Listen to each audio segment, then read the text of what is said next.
Most of them were drafted. They were in the Army, in the infantry. In the infantry, a lot of them were just out of high school. Some left sweethearts. Some left wives. They went and got trained for a few months, and then they were sent to Vietnam and thrown into battle. They weren't prepared for that, but they had to learn really fast. I depict the men in my book to be men that got along very well. Now, I've watched several movies on the Vietnam War, and often the men are fighting among themselves.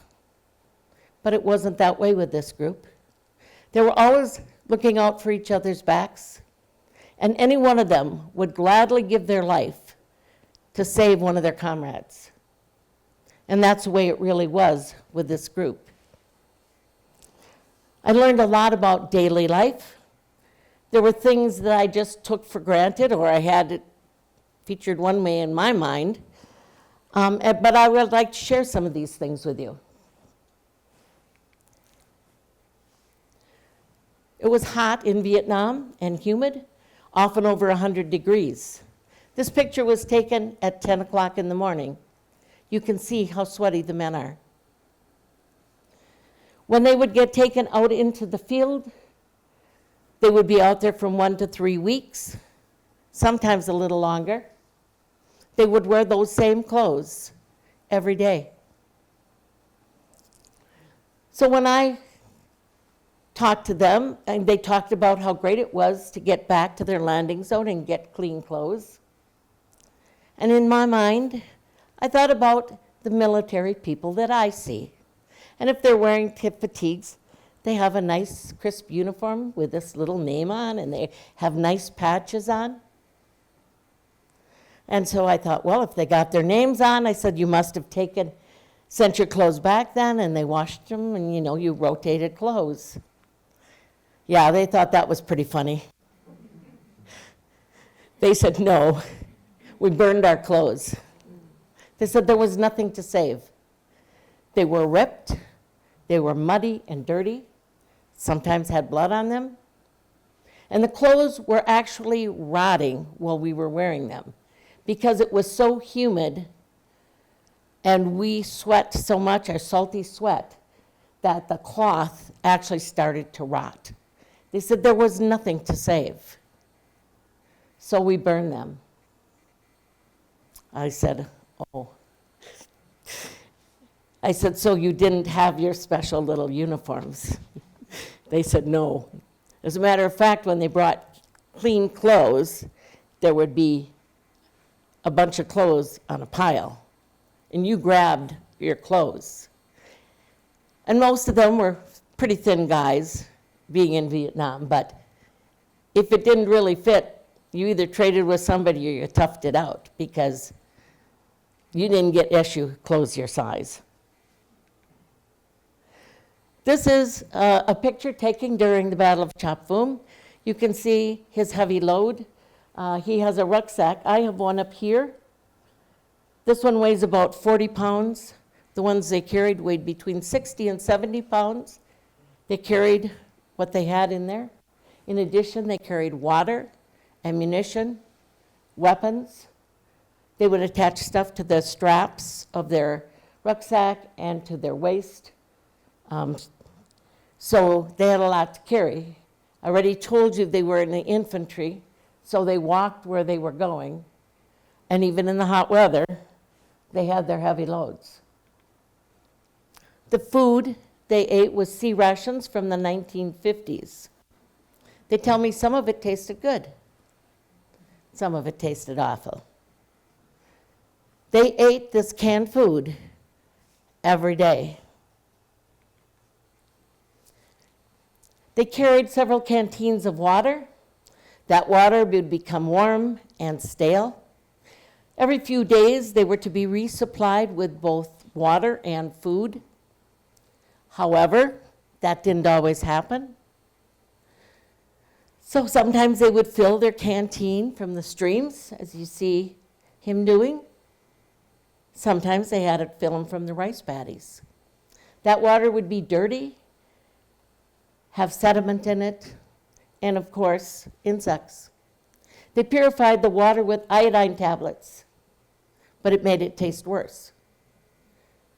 But it was better than the times when they had no water at all. This is a picture of one of the men who were in my book. You can see his heavy load with his rucksack, his rifle, his ammunition. This is just a sample of what some of the rifle shells would look like and how much they would carry with them. On the particular battle that took place at Chop Foom, they took along a recoilless rifle. And this is a picture of the recoilless rifle. They, of course, had a mortar tube as well. And so these would take very large shells. They were very heavy.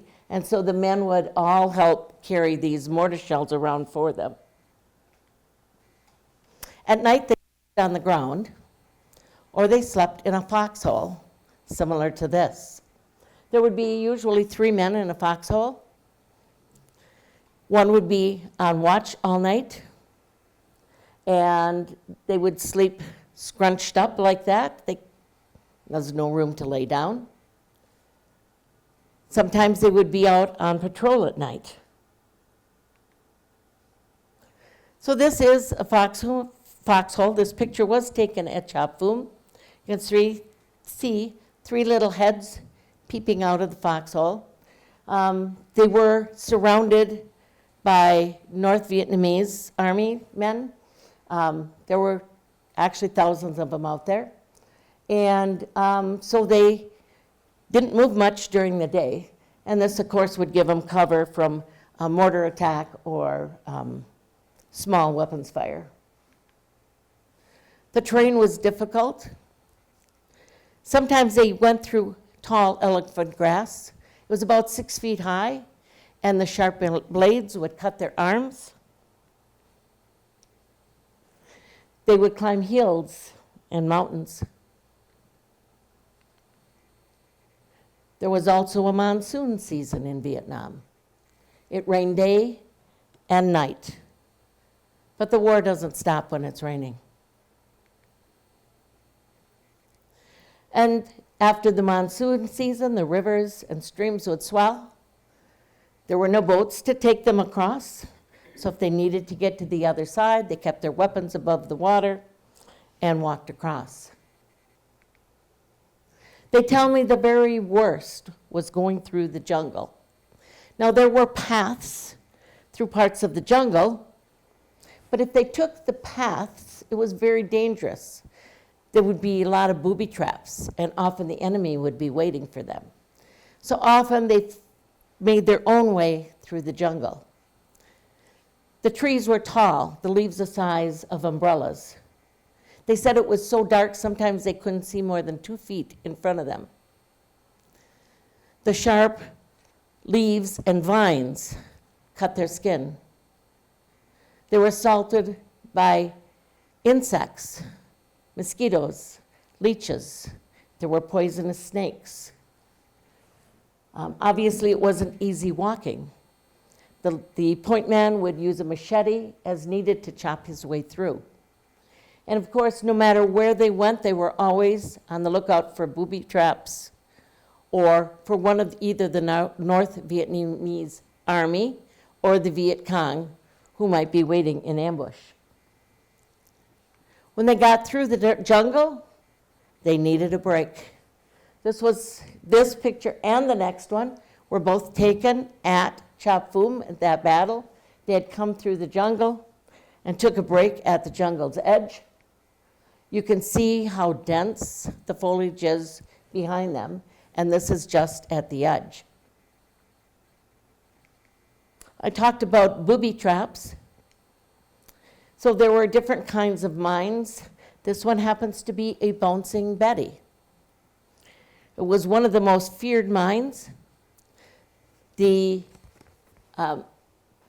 the rod that sticks up was very difficult to see. And when the men would step on it, nothing happened. But when they took their foot off, it detonated the explosives and it would bounce up and explode. The top picture is punji sticks. They were sticks that were buried in the ground, as shown here. They were covered with grass so that the men couldn't see it very well.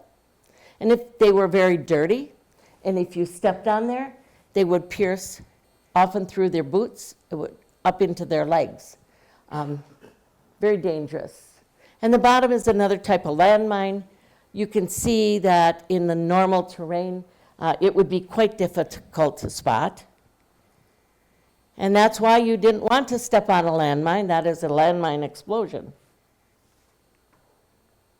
This is the entrance to a tunnel. The North Vietnamese dug tunnels. They had a network of them. They even had hospitals and headquarters underground. So it was very dangerous because, one, you could be shooting at somebody, firing back, and they disappeared because they got in their tunnel. Or two, they could suddenly pop out of the tunnel and attack you. This is inside the little entrance to the tunnel. You can see the tunnel there, the tunnel.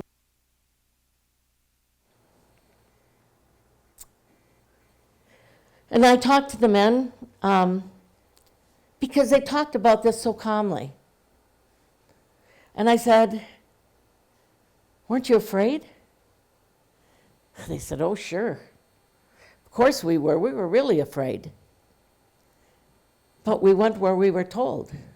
We were in the army, in the infantry. We were trained for combat. We went where we were told, when we were told. We didn't have any choice."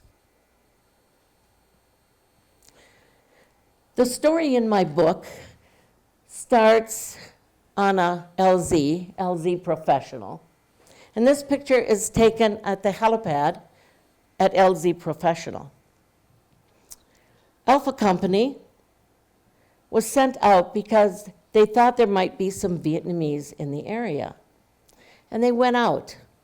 And oh yes, they were surrounded. They had heavy casualties, and they were pinned down. So they sent Bravo Company out, and they were pinned down. And so Charlie Company was next. They were supposed to go help these two get out of the mess. So here they are waiting on the helipad. They got there about noon. They have all their equipment. They waited till after 3 before the choppers came in and took them out. Now, in this case, they knew they were going into a hot LZ.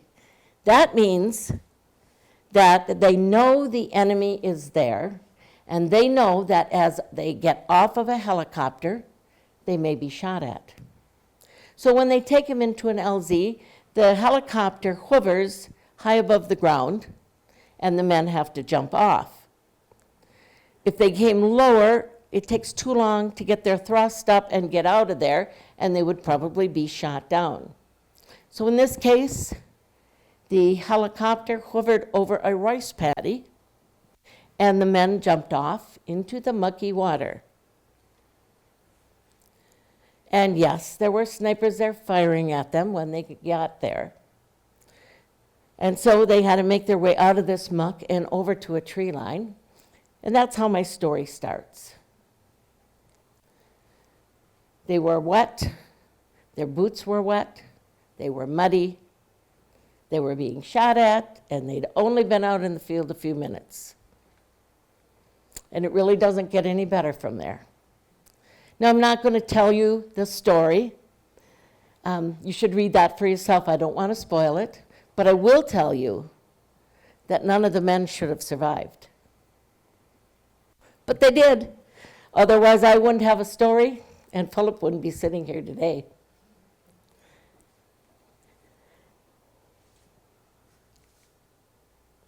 So this is the companion book to the novel. I have the transcripts from the men and some pictures from them that are in that book. And these are some of the men that were at a Charlie reunion after I published the book. They were men that had fought in the battle, and that's how they look today. Happy to be together. I'd like to share some statistics with you about the Vietnam War. About 3 million men and women served in Vietnam. There were about 300,000 casualties. That's 1 in every 10. Of course, if you were in the thick of battle, it was higher than those in the rear. The average infantryman saw about 240 days of combat. In World War II, the average infantryman saw about 40. The amputations and crippling wounds were about 300% higher than World War II. Over 58,000 men and women died. 60% of them were less than 21 years of age. 5 of them were only 16 years old. And I'm talking US soldiers. And 18,000 of them were married. Since then, an additional 300 men have died of Agent Orange. And 91% of the Vietnam veterans say they're glad they served. And yet we know so little about it. They don't talk about it, partly because of how the situation was when they came home.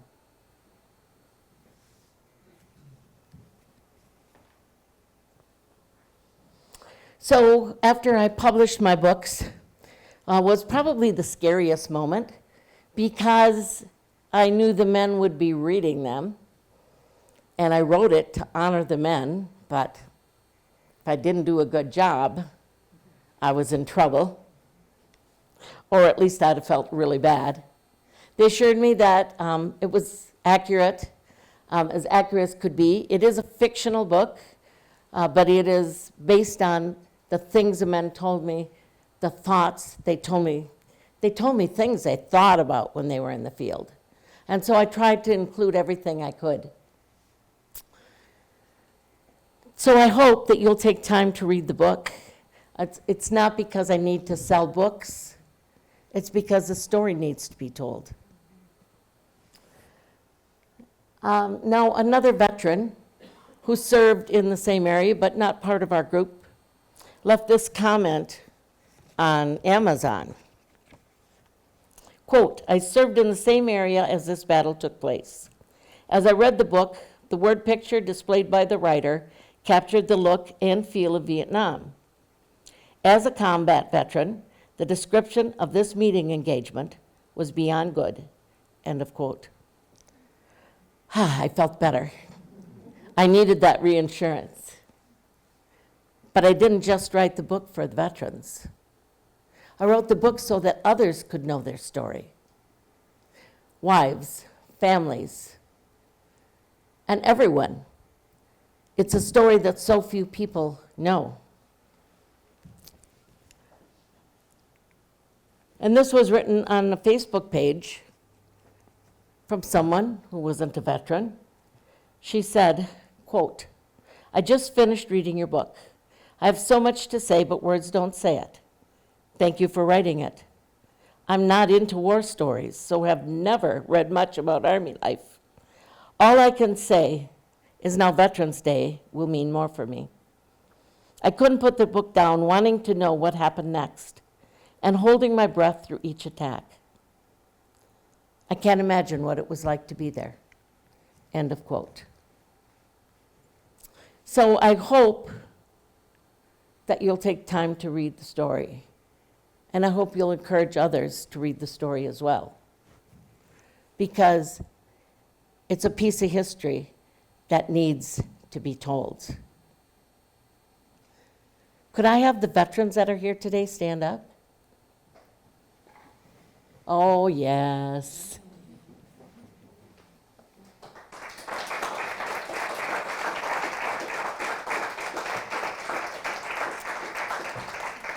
Thank you for your service. every one of you. We can't thank our veterans enough. It doesn't matter if they were in active combat or in the rear or never saw a day of combat. They're all needed for service for their country. And you're all my heroes. I encourage you to follow me on my Facebook page, same as the name of my book, The Men Behind the Scarf. I have a rucksack up here if you'd like to lift it. It's about 40 pounds. A little more than half the weight of what theirs were. I have a notebook in the back that has some pictures in it. I have for sale if you're interested. I have some desk copies you can look at, or if you already have a book, I'd be happy to sign it. And so if you have questions, I'd be happy to take them now. Yes? Not a question, but my wife's brother was studying to be a priest during the time of the Vietnam War, and he was in his mid-20s and decided to enlist.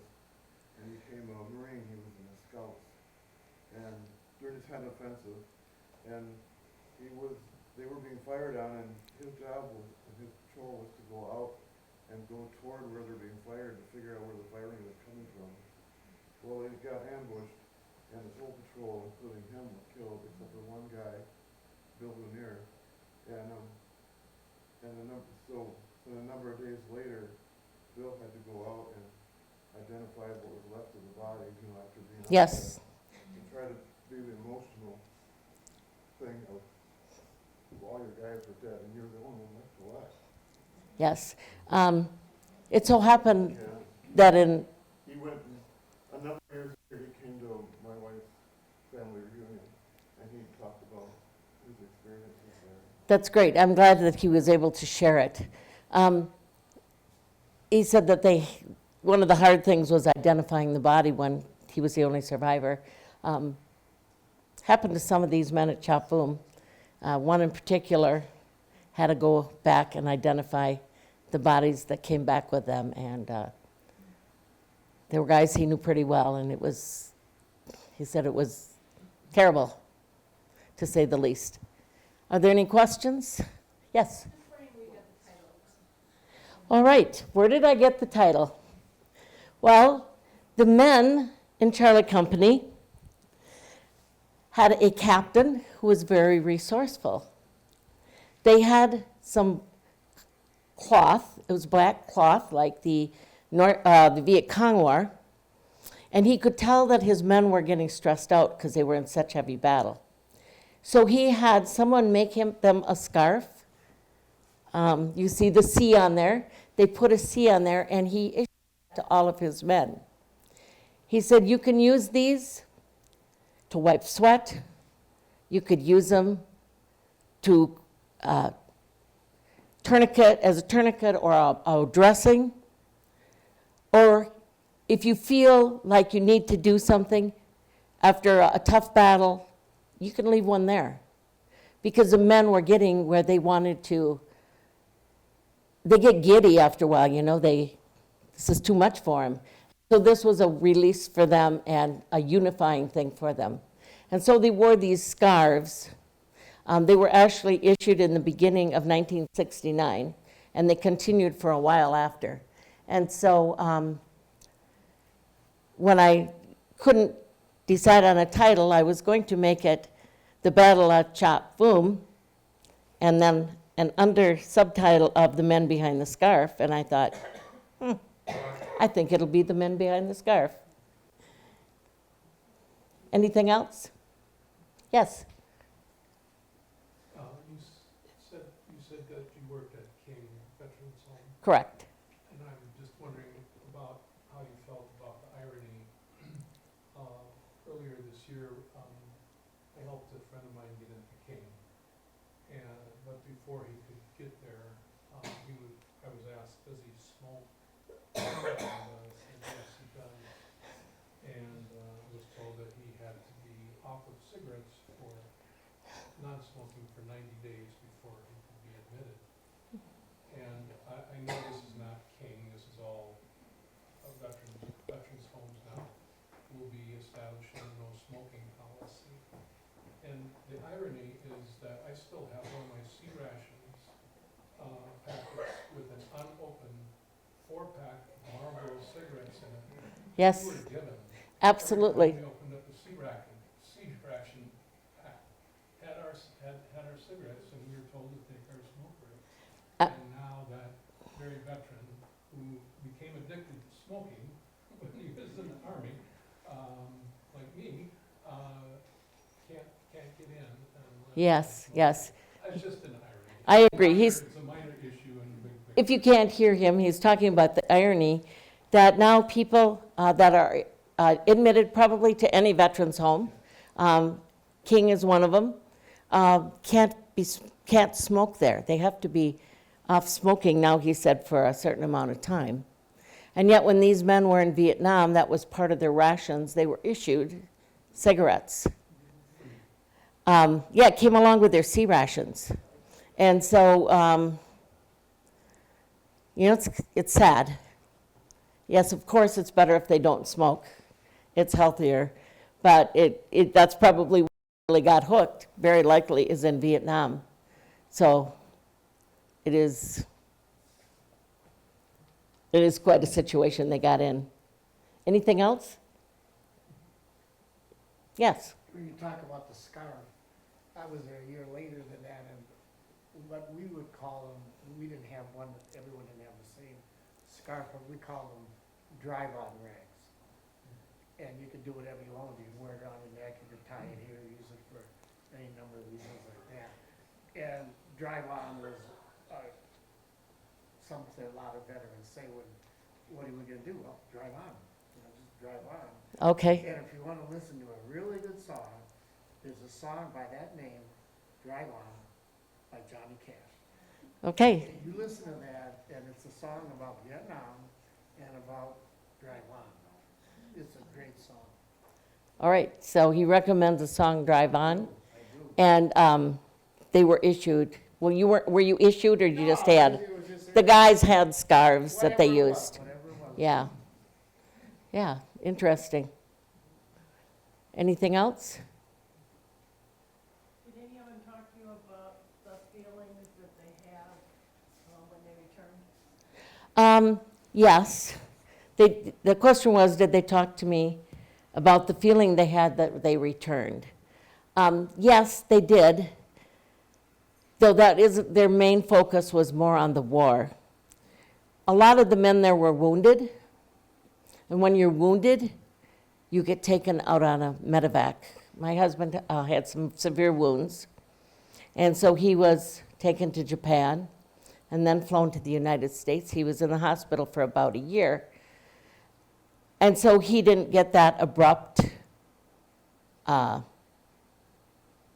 response from the general public. Some of the men did, but a lot of them left via medevac rather than coming home on a plane and facing their community. But certainly, yes, they all commented. And in fact, that's one of the things they mentioned is, man, now I got to think about all this. People want to hear my story.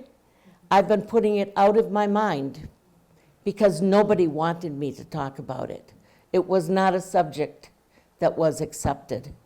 And so, yes, a lot of people, some put it out of their mind just because it was traumatic, but some put it out of their mind because of the way the public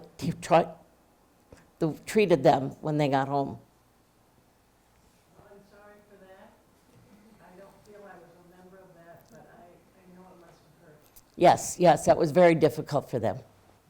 My brother was in Vietnam in 69 and 70, and he was released a little early so that he could come home to start the semester in Madison. And he arrived on campus in Madison 2 weeks after the bombing of the Madison. Wow. And he was told, grow out your hair and don't tell anyone where you've been. Yeah, sadly, that's what they often said. Don't even tell people you'd been there. And some people never knew their friends were Vietnam veterans because you didn't tell it because it was like it was bad. Very sad. Anything else?